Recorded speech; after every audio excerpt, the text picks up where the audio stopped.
Hello, and welcome to Revolutions. Episode 10.81, The Revolt of the Left SRs. Hello, and welcome back from holiday hiatus. I hope everyone is good, or at the very least, getting through it. Before we get going, I have one bit of business and one upcoming event to discuss. The bit of business is, as you probably noticed this week, there were 2 ads attached to the beginning of the show rather than just one. That's a thing that'll start happening more in 2022, just be aware. But also be aware that I remain committed to not inserting mid-roll ads into this thing. Once the music starts, the content will proceed uninterrupted. I can't promise that'll be the case for my future podcast endeavors, as the podcast industry is making my mid-roll holdout position increasingly untenable, but at least for the run of the Revolutions podcast, there aren't going to be any mid-roll ads. On the event front, I am very excited to tell you that on Tuesday, January 18th, I will be playing the role of interviewer/conversation partner for Jonathan Katz to discuss his new book, Gangsters of Capitalism, Smedley Butler, the Marines, and the Making and Breaking of America's Empire. If you remember from way back in the final episode of the Haitian Revolution series, I said that if you want to understand the birth and expansion of America's empire, that everybody needs to go investigate the life and career of Smedley Butler. I even spelled his name for you. Well, now we have a thorough, modern, up-to-date account of the life and career of Smedley Butler. Gangsters of Capitalism is a sensational read, and Katz did a great job exploring not just Butler's historical life and times, but also the ongoing legacy of those life and times in the present day. So this is going to be a digital event with Politics and Prose on Tuesday, January 18th. I'll drop a link with all the information in the show notes, but truly put this on your calendar. It's going to be me and Jonathan Katz talking Gangsters of Capitalism, which obviously you should all buy and read. Okay, so on with the show. We left off with Lenin's communist government grappling with major economic, political, and social upheavals in the spring of 1918. Civil war was breaking out all around them. The Czech legions had taken over the Trans-Siberian Railway. People in the cities were starving. Industrial production had collapsed. In the context of this crisis, the government of the People's Commissars unveiled new policies on almost all fronts that we have retroactively called war communism. Now, there is an ongoing historical debate how much of this policy shift between the fall of 1917 and the spring of 1918 was the result of the People's Commissars trying to survive the emergency of civil war and urban famine, and how much of this was just the Bolsheviks turned communists taking the mask off and doing what they had always intended to do after they tricked everybody into supporting them back in October with a bunch of decrees they never intended to be their permanent policies. But whichever explanation you prefer, the change in course was very real, and one group in particular, who clearly believed all those Bolshevik decrees back in October, now felt deeply betrayed, and that was the Left SRs. The Left SRs as a party were defined by their decision to support the Bolsheviks during the October Revolution. Their presence inside the government, their votes in the Soviet executive, their vocal support for the communists in the streets and in the villages, legitimized the government to the People's Commissars, and effectively countered accusations against Lenin, Trotsky, and the gang that they were trying to build a one-party dictatorship. After all, it wasn't a one-party dictatorship. There were 2 parties. And what the second party brought to the table was, for example, access to the peasantry. The Communist Party had essentially zero operational presence outside the cities, and it was the Left SRs who provided a supportive link to the rural peasantry, who still, after all, made up a vast majority of the population of Russia. And initially, the Left SRs could offer this support without feeling queasy about it. The land decree Lenin had issued on October 26 was just him copying and pasting the SR land program. The Left SRs also supported worker control of factories, the end of any compromise with the bourgeoisie and the liberals, and all power to the Soviets, all of which was rapturously declared in the assembly hall of the Smolny Institute in those first heady days of late October and early November. Now, the Left SRs had their disagreements with the Bolsheviks, but those were quibbles compared to the big pieces the October Revolution seemed to be locking in place. But after the Left SRs supported the Bolshevik dismissal of the Constituent Assembly in early January 1918, the relationship between the two parties started to sour. The first biggest and most directly consequential difference between them was the Treaty of Brest-Litovsk. The left SRs hated the treaty. They believed, not without good reason, that it turned Russia into a subordinate colonial satellite of the German Empire. They also believed that it was a betrayal of the Bolshevik promise of peace without annexations or indemnities, as it allowed the Central Powers to effectively annex like a third of the former Russian Empire. They also believed that it sold out their brethren in the territory sacrificed to German occupation in the West, to say nothing of their revolutionary comrades throughout Europe. The left SRs agreed with the left communist critique of the treaty that ending the imperialist war was not supposed to mean utter capitulation to the Kaiser. If that was the only option, it was far better to embrace the fortunes of revolutionary war and sweep a revolutionary army across Europe to tear down imperial capitalism everywhere, root and branch. When Lenin got his way and the treaty was signed in March 1918, the left SR commissars inside the government resigned rather than go along with it. Even years later, the left SR leader Maria Spiridonova told Emma Goldman that the treaty was the Bolsheviks' first and greatest sin. And as concerns the revolution itself, Goldman wrote, summarizing what Spiridonova had told her, it was precisely the Brest Treaty which struck it a fatal blow. Aside from the betrayal of Finland, White Russia, Latvia, and the Ukraine, which were turned over to the mercy of the Germans by the Brest Peace, the peasants saw thousands of their brothers slain and had to submit to being robbed and plundered.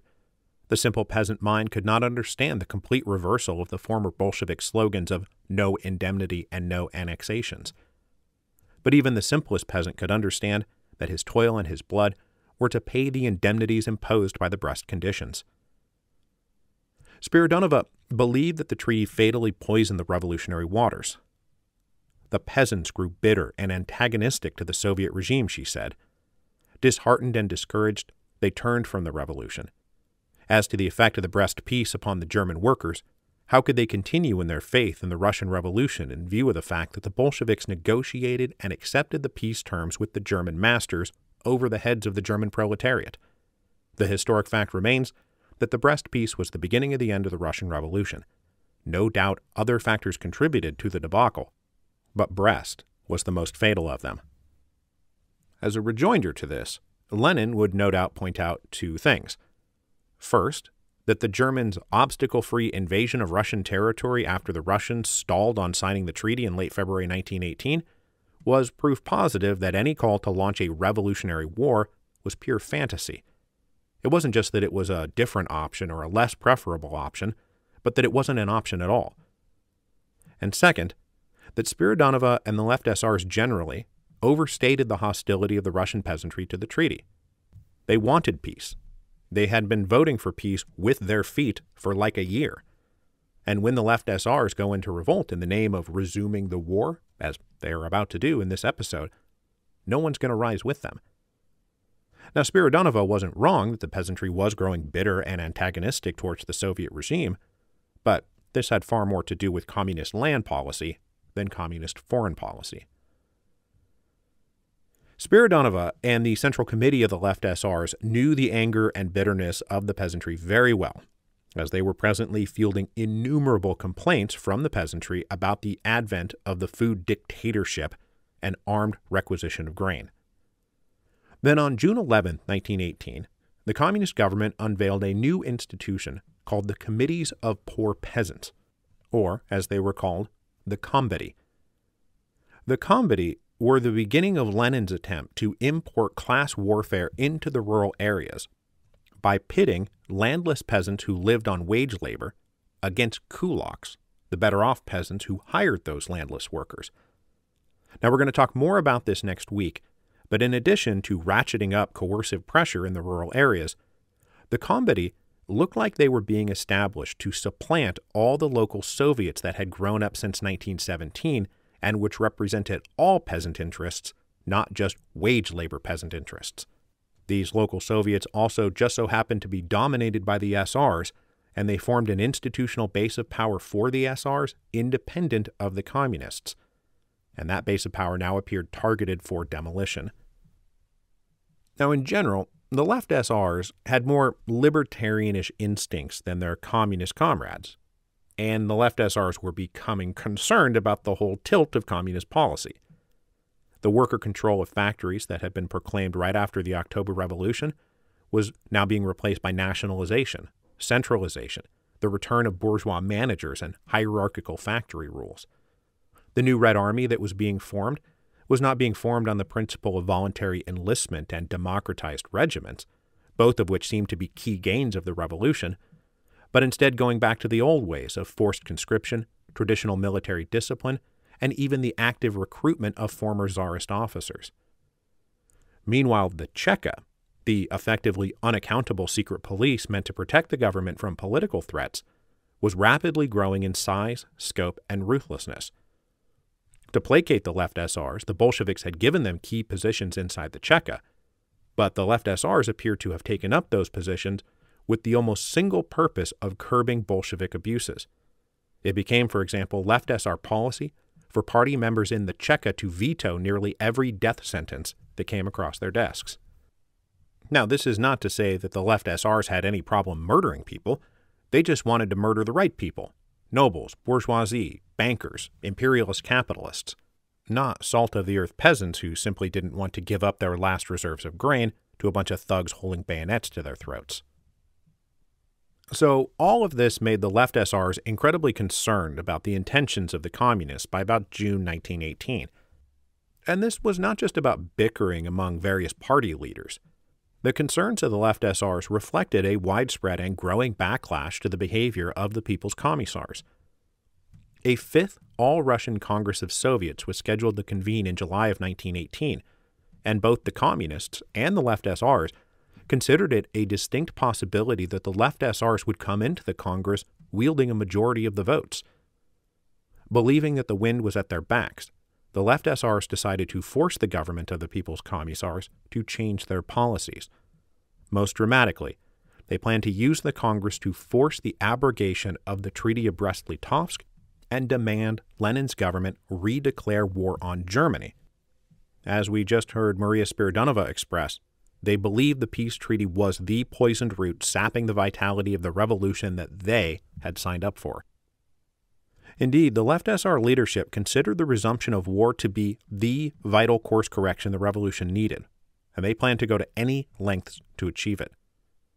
On June 24, the left SR Central Committee resolved if they did not win enough votes in the Fifth Congress to abrogate the treaty, they would force the resumption of war by other means. They adopted a resolution which said, "The Central Committee believes it to be both practical and possible to organize a series of terrorist acts against the leading representatives of German imperialism. In order to realize this, the forces of the party must be organized and all necessary precautions taken so that the peasantry and the working classes will join the movement and actively help the party. This must be done after Moscow gives a signal. Such a signal may be an act of terrorism or can take another form." This same resolution spelled out what they hoped to achieve by this, which was not the overthrow of Lenin's government, but simply forcing that government into a massive shift in policy. "We regard our policy," the resolution said, "as an attack on the current policy of the Council of People's Commissars, but definitely not as a fight against the Bolsheviks themselves." So really what's going on here is an attempt by the left SRs to revive the dual power dynamic that had prevailed in 1917 between the Petrograd Soviet and the Provisional Government. And if you'll remember, it was said that the job of the Soviet was to point a gun at the head of the Provisional Government and force them to do what the Soviet wanted, rather than overthrow and displace them. And that's essentially what the left SRs planned to do. They wanted to take up the role that had been played by the Petrograd Soviet in 1917, point a gun at the head of the People's Commissars, and force them to change their policy. The left SRs did not much hide what they were up to. They sent agents into the barracks and factories of Moscow to either win active support or at the very least secure neutrality in case of a coming conflict. And they were pretty successful, as disillusionment with Lenin's government was on the rise.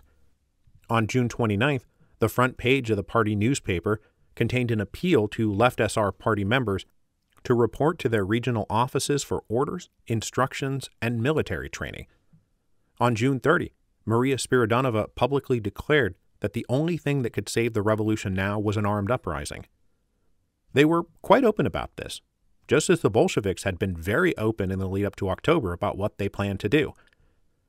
People are often under the mistaken impression that bold political insurrections must be preceded by hyper-secretive codes of silence. But as often as not, these things are published, discussed, and planned right out in the open. The Fifth Congress of Soviets opened on July 4, 1918 in the Bolshoi Theater in Moscow. The left SR delegates discovered that they composed something like 35% of the seats. Now, it's entirely likely they actually won a greater share of seats, but that the Communist-controlled Credentials Committee may have approved a number of Communist delegates with incredibly dubious credentials just to pad their numbers a little bit. But regardless, there was still some hope among the left SRs that the left communist opposition to the peace treaty would join them, and the left SR leaders got up one after the other and issued a series of blistering denunciations of the peace, culminating with the motion to tear up the treaty and redeclare war on Germany.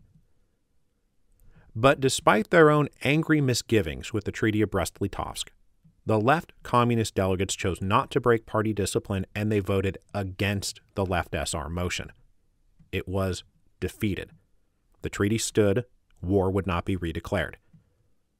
With this critical vote lost, the left SR delegates promptly walked out of the room. That very night, they initiated their plans for the act of terrorism that would be the signal for a nationwide popular revolt. They ordered a hit on the German ambassador to Russia, Count Wilhelm von Mirbach. The left SRs had laid their plans to assassinate the ambassador quite well, and while they were openly signaling their intentions to stage some kind of uprising, they did not openly announce their intention to assassinate Mirbach, which came as quite a surprise to everyone. As I said earlier, the left SRs had been given a number of positions inside the Cheka, and they now use those positions both to organize the hit and prepare for an insurrection they expected to follow. The deputy director of the Cheka was a left SR named Pyotr Alexandrovich. The commander of the Cheka's cavalry detachment was a guy named Dmitry Popov. They organized Cheka units composed almost entirely of left SRs to be armed and ready to move. The two men tasked with actually carrying out the assassination were Yakov Blumkin, head of the Cheka's German counterintelligence division, and Nikolai Andreev, who was a photographer by trade. With all these senior Cheka officials in on the plot, it was easy to secure necessary papers and a believable story for Blumkin and Andreev to get inside the German embassy. They arrived on the afternoon of July 6th, saying they had come to discuss the case of Lieutenant Roger Mirbach, a German officer suspected of espionage. This was a sensitive case, they said, as the suspect was presumed to be a member of the ambassador's family, and they said it was vital for them to speak to the ambassador directly. Now, all their paperwork checked out, and this got them in the building.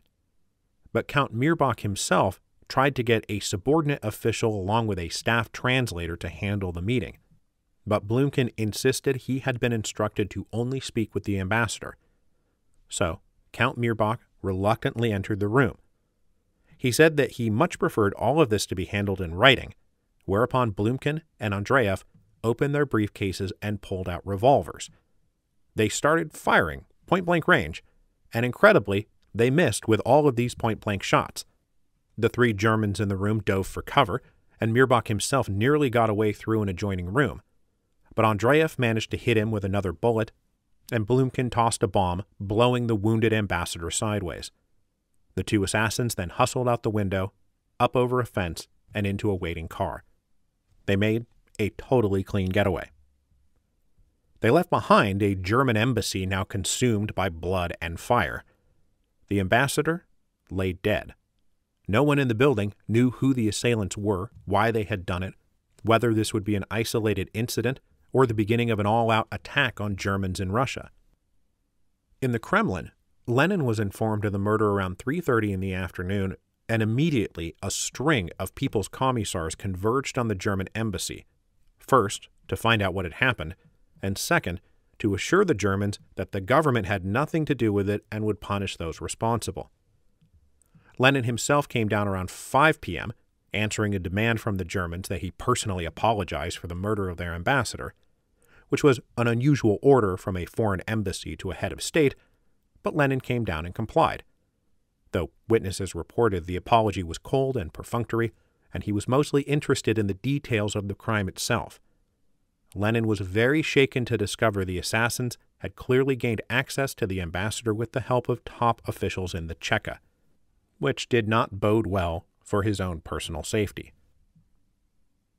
After the assassination, armed left SR detachments started to move out and occupy key parts of Moscow, including the main Cheka headquarters and the Post and Telegraph office, where they publicly broadcast their responsibility for the assassination and called for a general popular uprising. They had at their disposal about 2,000 sailors and cavalry, along with 8 artillery guns, 64 heavy machine guns, and a half-dozen armored cars. When the head of the Cheka, Felix Zhirinsky, who we'll also talk about more next week as we start getting into the Red Terror days, headed down to the barracks of the cavalry detachment and demanded the 2 assassins be handed over at once. Instead, the men inside placed him under arrest and held him hostage. One left SR boasted to Zhirinsky, "You stand before a fait accompli. The Brest Treaty is over. A war with Germany is unavoidable." Meanwhile, Lenin was back at the Kremlin doing some nuclear-grade fretting. He was one of the few people who understood just how shaky the communist government actually was. For all their boasting and propaganda and decrees, at this moment, in Moscow on July 6, 1918, the left SRs could have quite easily taken over the Kremlin and shot Lenin and all his comrades had they wanted to. Lenin knew this better than anyone.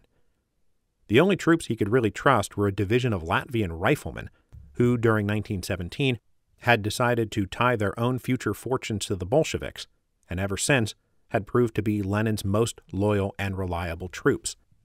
The Latvian riflemen were the only ones he really trusted to serve as his personal bodyguards.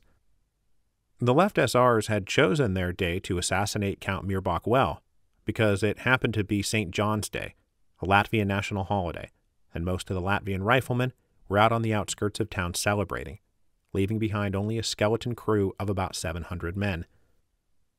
So, for all the political momentum that had been building behind the left SRs for the past few months, and the now practically open path to overthrowing the government if they wanted to, the left SRs didn't really want to overthrow the government.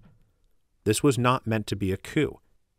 The assassination of Count Mirbach was supposed to fatally break relations between Germany and Russia, and also spark irresistible popular pressure that would force Lenin to redeclare war on Germany. And frankly, everything was going according to plan right into the evening of July 6th. But then it started to go sideways. A popular uprising did not materialize, and the left SR insurrection fatally stalled out.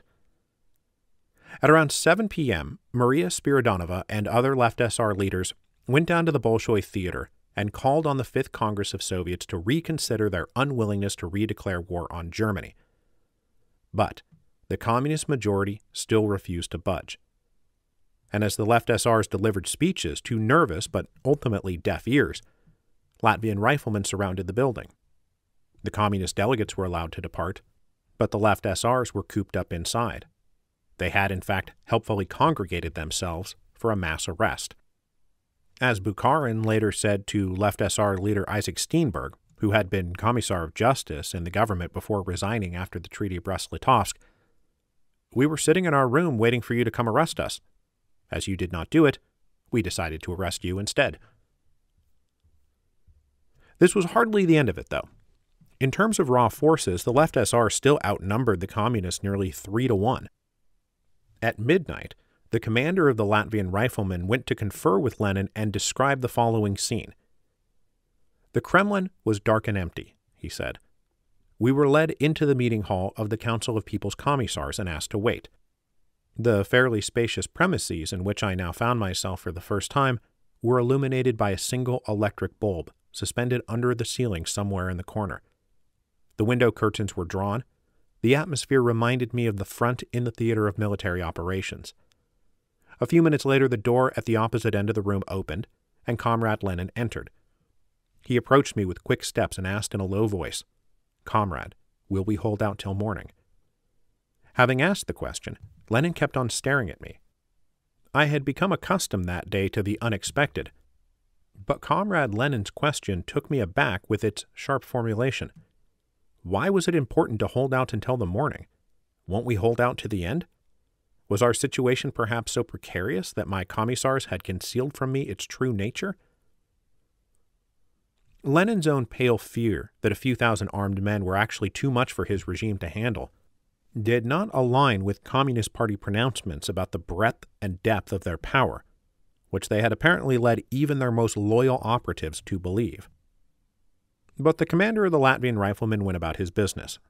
He surveyed his available forces and found them augmented only by some Hungarian prisoners of war who had turned communist in the prison camps.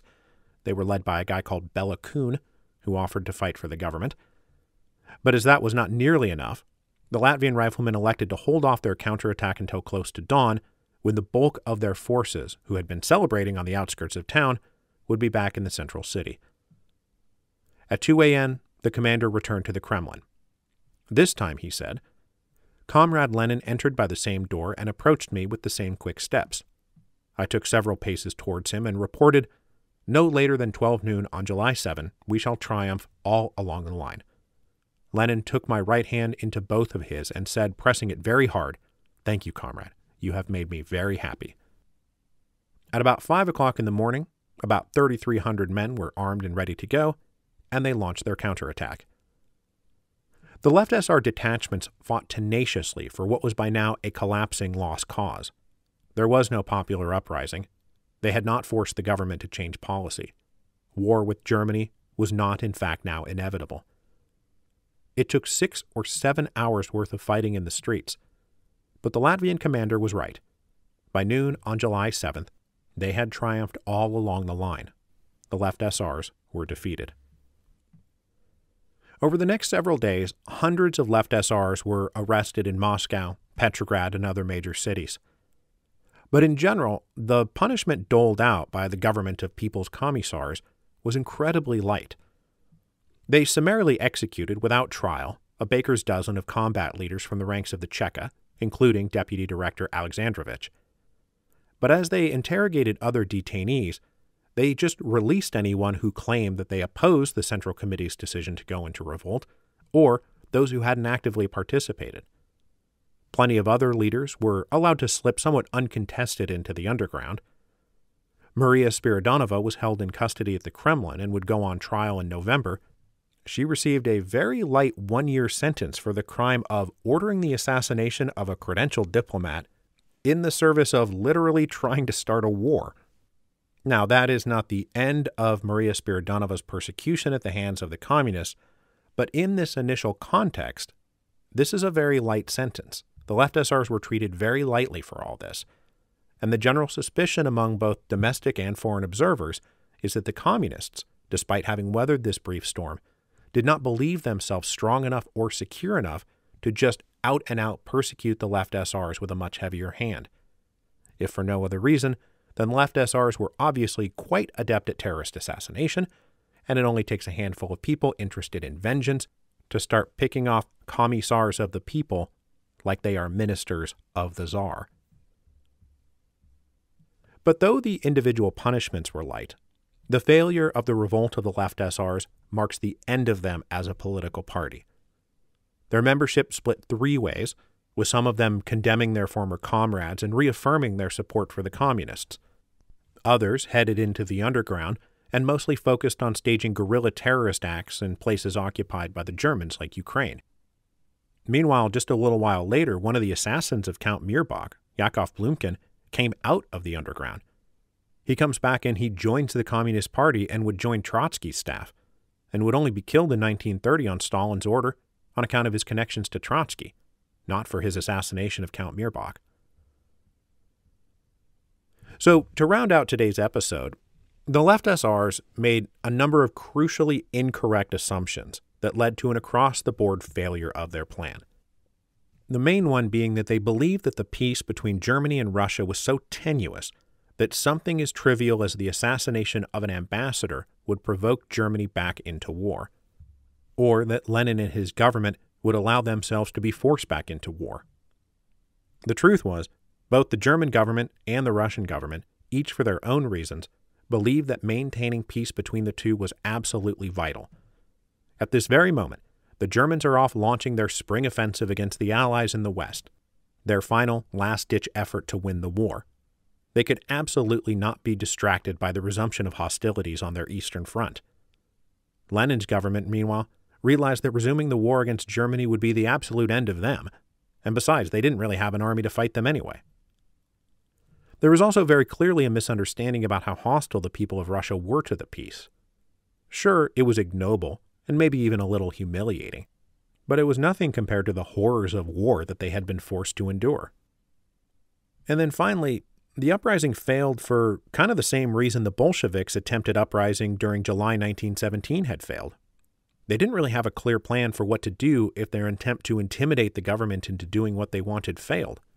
And when the communists refused to be intimidated, there wasn't really a next step to take. The July 6 uprising of the left SRs is in many ways a small wave amidst a much larger storm tossing around Lenin's government. It came, it went, they moved on to bigger challenges. But it does mark a major milestone in the Russian Revolution, and the history of Russia generally. Because the left SRs are going to be expelled from every committee, congress, and position of authority they held. And as they were the only party besides the Communist Party presently participating in the administration of things, their expulsion marks the beginning of true one-party rule in Russia. From here on out, the Communist Party will be the only party. And next week, the Communists are going to draft a new constitution for Russia and then set about ensuring that they will remain forever after the only game in town.